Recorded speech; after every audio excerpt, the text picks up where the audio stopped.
Bonjour à toutes et à tous les amis, je suis guidé à revenir communiquer aujourd'hui sur certains aspects des transformations. Hier, j'étais un petit peu plombé, mon énergie était un peu plombée, mais disons c'est vraiment, on est en train il faut voir que c'est toujours le plus sombre juste avant le lever du soleil.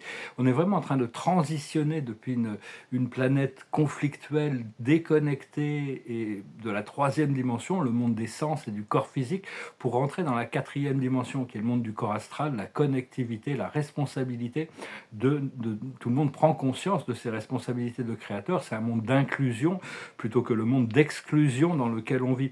Donc tout ça, c'est quand même assez puissant. Hein. Pour le monde, tout ce qu'on peut faire, c'est partager des idées, partager des vibrations, partager des concepts et une guidance qui peut être un peu différente de ce qui peut être, de ce qui peut être projeté dans le monde donc on cherche quand même à se connecter, hein, vraiment se connecter les uns les autres, retrouver notre tribu.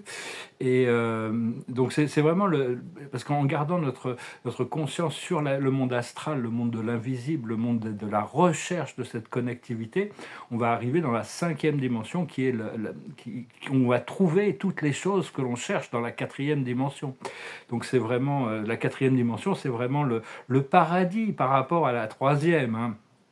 Parce qu'on devient conscient de nos pouvoirs de créateur et on est connecté, on a l'habilité d'interagir avec une multitude de dimensions et d'êtres non physiques qui sont cohérents avec notre réalité.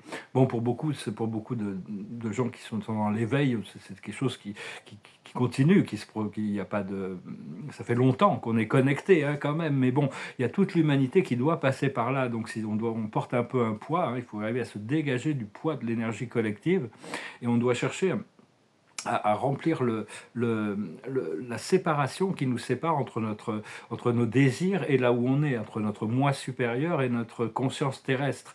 Des fois, je suis un peu jaloux de moi-même, de ma divinité, parce que je vois que mon moi supérieur est déjà dans une réalité libérée, mais je sais que ma divinité, mon moi supérieur me prépare une nouvelle réalité qui va être présentée comme une surprise. On m'a dit que tout arriverait d'un seul coup, donc j'ai essayé de négocier pour que ça arrive progressivement, mais non, ils n'ont pas voulu changer le programme. Comprendre que l'éclipse, elle est en train de pousser toutes sortes de peurs et de doutes à la surface de la conscience. Hein. Donc il ne faut pas s'inquiéter trop. Tout ça, c'est fait pour être libéré, transmuté. Il faut avoir la confiance et la foi, même quand on doit faire face à des incertitudes. Et on ne peut pas changer le passé, hein, mais il faut avoir confiance que le meilleur est à venir. C'est très important, hein, de reconnaître, de comprendre, d'accepter les messages du moi supérieur et après de suivre la guidance qui nous est donnée, hein, essayer d'enlever les résistances. Parce que le corps est une extension du moi supérieur.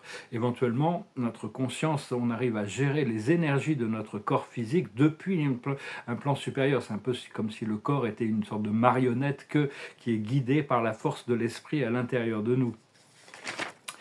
Donc voilà, je venais juste vous saluer aujourd'hui. La carte de la journée, c'est justement les pouvoirs supérieurs. Comment travailler plus efficacement, de plus en plus, avec toutes ces forces invisibles de l'univers. Des fois, je suis un peu impatient, hein, je dois admettre, hein, parce que même si je sais que bon, il y a toute cette préparation qui arrive, et là, je me suis réveillé ce matin avec cette chanson de Pharrell Williams, Happy. C'était un peu, bon, c'est peut-être un signe quand même. Et donc, on doit chercher parce que quand on arrive à s'unifier de manière permanente avec notre âme, avec notre nature éternelle, notre moi éternel, on arrive dans la cinquième dimension, hein. Mais bon, il y a toujours cette physicalité. Pour le moment, on élève la fréquence de notre physicalité. Il est prévu qu'il y a ce grand flash solaire, peut-être 3 jours d'obscurité, qui vont vraiment tout élever, la nature de la physicalité. Il y a beaucoup de choses qui vont disparaître dans ce procédé très rapidement. Mais enfin, ça se passe très lentement, c'est très progressif, c'est graduel.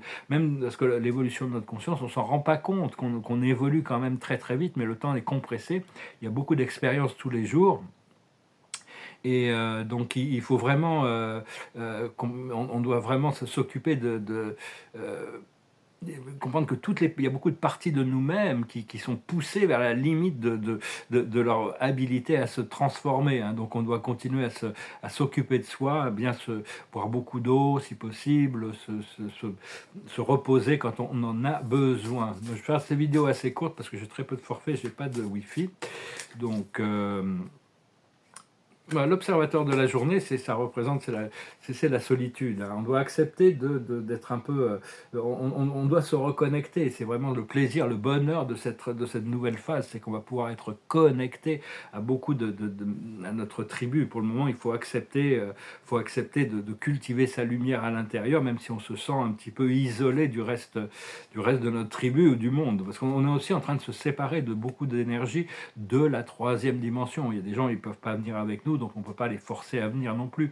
Donc, bon, comme on dit, il vaut mieux être seul que mal accompagné. La sagesse, c'est la sécurité, hein. On doit chercher, ce qu'on recherche tous quand même, hein, c'est un bien-être, une sécurité. Et cette sécurité, on est beaucoup plus protégé quand on se souvient qu'on a cette présence de Dieu en nous et qu'on est cet être, notre être véritable. On est en train de découvrir de plus en plus qui nous sommes en tant que force créateur de l'univers, force créative. Ce qu'il faut comprendre, c'est le lâcher-prise. C'est vraiment le lâcher-prise. Ici, c'est l'automne, hein, les feuilles qui tombent. Les feuilles, c'est un petit peu les pensées, c'est comme des feuilles. On n'est pas nos pensées. Les feuilles, elles tombent et elles sont remplacées par d'autres feuilles. Si on était un arbre, quoi. Ce qu'il faut faire, c'est des aventures. Il faut se préparer pour des grandes aventures, continuer à cultiver le sens de l'aventure. Et l'aboutissant, c'est embrasser. C'est-à-dire embrasser la vie, embrasser les choses avec patience, amour, courage, persévérance et accueillir ces nouvelles énergies avec de la douceur et de la gentillesse. Voilà les amis, je vous remercie, j'espère que ce message aura été intéressant pour vous. Je venais vous saluer aujourd'hui, je vous remercie d'aimer, je vous remercie de vos likes, je vous remercie de vos partages, je vous remercie de vos commentaires, ça me fait toujours plaisir. Je vous remercie de ne pas oublier de souscrire et je vous remercie pour vos dons. Si vous pouvez, je vous souhaite une excellente journée, un très bon dimanche et je vous dis à bientôt. Namaste.